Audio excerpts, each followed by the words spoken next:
आए 2014 में प्रधानमंत्री भी देश में बनाने का कार्य किए, कंधा देने का काम किए। तो उनको पता था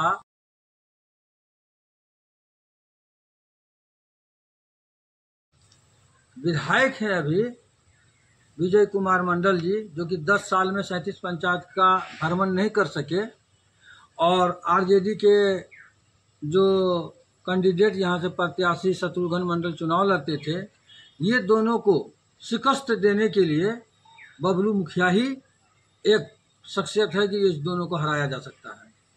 उन्होंने सर्वे कराया, हर पंचायत के एक एक वार्ड का सर्वे कराया, और उससे उनको छन के आया है कि बबलू मुखिया ही बीजेपी को या आरजेडी को यहाँ से हराएगा। इसीलिए विश्वास के साथ उन्होंने हम पर दाव खेला है, और मैं यकीनन ये कहता हूँ कि ये दोनों को कितना पीछे हम छोड़ देंगे वो समय आपको बता देगा। बस समय आप ज़्यादा नहीं है, 1 महीना के बाद ही पता चल जाएगा। अच्छा, सिकटी विधानसभा में ऐसे 5 काम बताइए जो एनडीए के द्वारा नहीं किया गया हो, जिससे यहाँ की जनता परेशान हो। देखिए, सिकटी विधानसभा में एक ऐसा काम है कि जो 5 काम किया, वो काम ऐसा है कि नहीं किया गया है। जैसे भ्रष्टाचारी चरम पर है, गरीब 1 डिसमिल 2 डिसमिल जमीन को लेकर मोडेशन कराने के लिए जाता है तो उसको 10,000 से 5,000 रुपया उगाही का काम करता है। कभी उस पर कोई अंकुश नहीं लगाए माननीय विधायक जी कि जनता लूटी जा रही है। उसके बाद हॉस्पिटल का वही हाल है, थाना का वही हाल है। थाना में जो लोग मार खा के जा रहे हैं तो भी पैसा लग रहा है केस करने के लिए, और पैसा नहीं दिया जा रहा है तो उसका सर से खून जा रहा है, लेकिन उसका केस नहीं लेता, उसको इंसाफ नहीं मिलता है। भ्रष्टाचारी चरम पर है, राशन कार्ड बनाइए कि मृत्यु प्रमाण पत्र बनाइए, उसमें भी पैसा लगता है। तो ये भ्रष्टाचारी है जिस पर कि कभी कोई अंकुश माननीय विधायक जी नहीं लगाए। समाज में कौन मरा कौन जिया, या कहाँ पे बुरी स्थिति हुई, कहाँ आग लगा, कभी विधायक जाने का काम नहीं किया। आज ये सिकटी विधानसभा में 10 साल से वो विधायक हैं, और अब देख लीजिए कालू चौक से निकलिए, घोड़ा घाट का वो पुल देखिए, वैसे ही है। पररिया में पुल गिर गया, कभी कुछ जबान से नहीं बोले। उसके बाद चले ये धपरी घाट में 10 साल से वो पुल पड़ा हुआ है, जसका तस है। लोग परेशान है। यहाँ पे तिरियारी में पलासी से पश्चिम में देख लीजिए, बढ़िया पुल था, उसको तोड़वा के और उसको ये करके ले दिया। लोग यानी कि जाने आने में उसको कभी कोई गिरता, हाथ पैर टूटता है। आज 10 साल से ये मामला बना हुआ है, कभी कोई सुध नहीं लिए। उनको कभी घूमना ही नहीं है क्षेत्र में। उनका काम है कि समय आएगा, समय आने के बाद जाति पाति का कार्ड खेलेंगे, हिंदू मुस्लिम का कार्ड खेलेंगे, मंदिर मस्जिद का कार्ड खेलेंगे, बस काम शुरू हो जाएगा। एनडीए के प्रत्याशी यहाँ से लगातार विजयी हो रहे हैं, आखिर कुछ तो काम करते होंगे, तभी तो जनता उस पर भरोसा करके उनको जिता रही है। कुछ नहीं है, यहाँ पर उनके जातीय समीकरण का वोट था और अंतिम में जात पात करके वो वोट ले लेते हैं। अब जनता जाग चुकी है। जनता आज ये 11 साल से देख ली है कि माननीय नरेंद्र मोदी जी फुल बहुमत में थे, तो यहाँ से तो मियाँ को भगाइए नहीं सका, तो आप क्या भगा सकेगा। संविधान जो है, संविधान के तहत यहाँ पर कोई भी जाति के लोग प्रवास कर रहे हैं, यहाँ पे रह रहे हैं, निवास कर रहे हैं। ये हिंदुस्तान सबका है। जिन लोगों ने यहाँ पर आजादी की लड़ाई लड़ी थी, जिनने अपना बलिदान दिया था, वो सबका हिंदुस्तान है। कोई यहाँ से किसी को किसी की औकात नहीं है कि भगा सकता है। जिसके चलते ये लोग को यही मंसूबा था।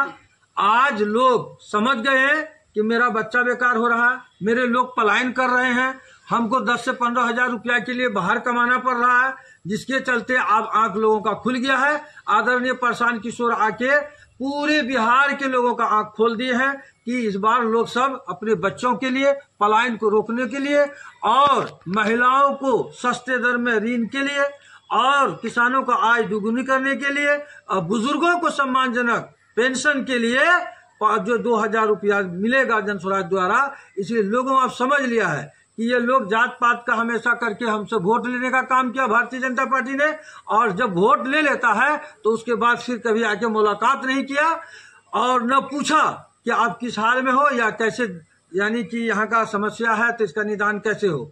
वो लोग मोदी जी के नाम पर, अमित शाह जी के नाम पर वोट ले लेते हैं, जनता को कभी नहीं पूछते। और जनता भी यहाँ पर कुछ अंधभक्त बने हुए थे, जो मोदी जी के नाम पर, अमित शाह जी के नाम पर वोट देने का काम किया करते थे। लेकिन इस बार पूरे बिहार का जनता बदलाव चाहती है, परिवर्तन चाहती है। अपने बच्चे के नाम पर वोट, यानी कि स्कूल के बस्ता में जन स्वराज पार्टी को पूरे बिहार में देगा कि पूरे बिहार का लोग बदलाव के लिए तैयार है। अच्छा, आप महिलाओं की राजनीति में भागीदारी को लेकर क्या सोचते हैं? देखिए, महिलाओं, देश की आधी आबादी तो महिला है, देश की आधी आबादी महिला है।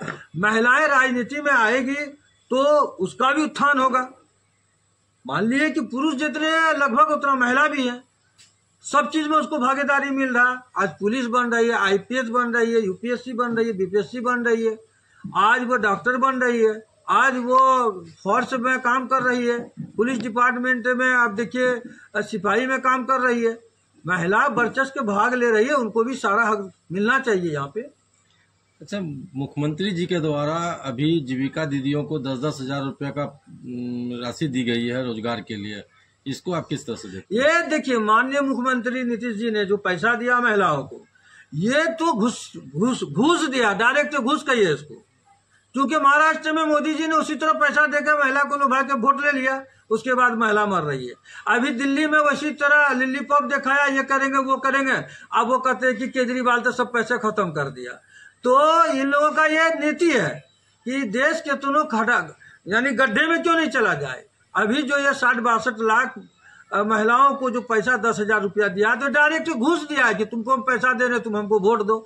लेकिन महिला जाग चुकी है, ये 10,000 में अपने 5 साल के जीवन को बेकार नहीं करेगी, अपने बच्चे के भविष्य को बेकार नहीं करेगी। उनका जो पति पलायन करके बीवी को, उसको छोड़ के जो जाकर दिल्ली पंजाब हरियाणा में रहता है 15,000 रुपया कमाने के लिए महीना में, उसको वो बर्बाद नहीं करेगी।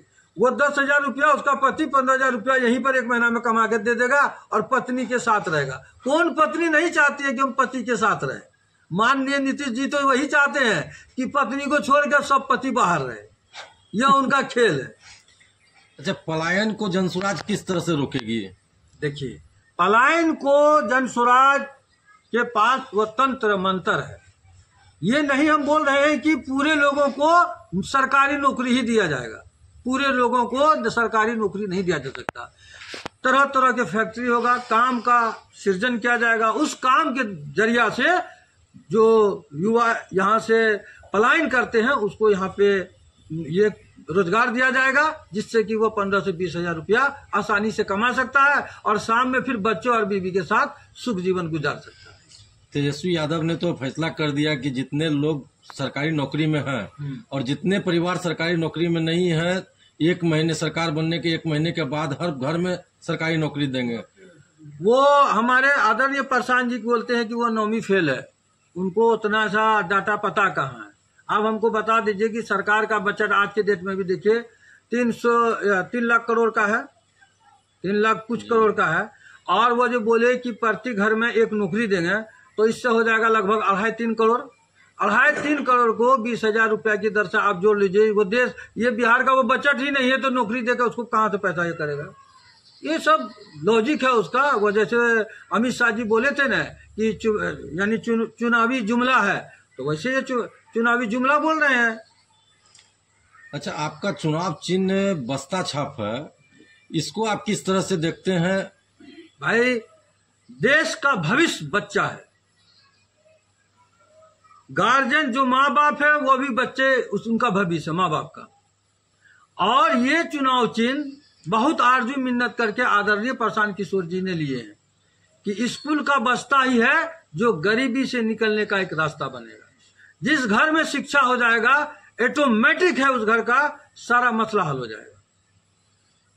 स्कूल के बस्ता पर पूरे बिहार वासी ने इस बार यकीन विश्वास किया है और भरोसा किया है कि स्कूल के बस्ता पर बटन दबाएंगे तो मेरे बच्चे का भविष्य बन जाएगा, मैं हम लोगों का घर खुशहाल हो जाएगा। अगर जनसुराज यहाँ से जीतती है तो आपका सर्वप्रथम 5 काम ऐसे बताएं जो आपके द्वारा किया जाएगा। सबसे पहले मेरा सर्वप्रथम काम है कि हम पलायन को रोकने का काम करेंगे। उसके बाद जो भ्रष्टाचारी है यहाँ पे, ब्लॉक से लेके थाना, ये सब में जहाँ पर भी है जो हमारे लोग लूटे जा रहे हैं आए दिन, मैं उसको रोकने का काम करूंगा।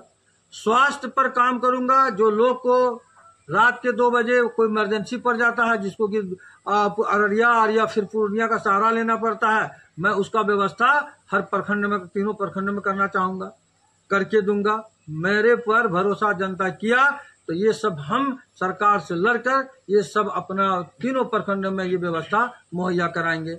और जो बाढ़ का समस्या है, सबसे पहले तो मेरा एरिया, सब किसान यहाँ पर खेती करके आते हैं और ऐसे समय में बाढ़ आता है कि सब चपट कर देता है। तो सबसे पहले तो वो बाढ़ की समस्या को हम ये करेंगे कि किसान यहाँ का सुरक्षित हो जाए, उसका खेती सुरक्षित हो जाए, वो किसी पर आश्रित न हो, कोई सरकार पर आश्रित न हो। किसान जब हमारा मजबूत हो जाएगा तो मेरा जो ये विधानसभा क्षेत्र है ये खुशहाल हो जाएगा। वो अपना परिचय आप फिर से। मेरा नाम मोहम्मद रागिब उर्फ बबलू, मैं लगातार 2 टर्म से मुखिया हूँ और मेरा काम बोलता है, और जो मेरा काम बोलता है वो जग जाहिर है।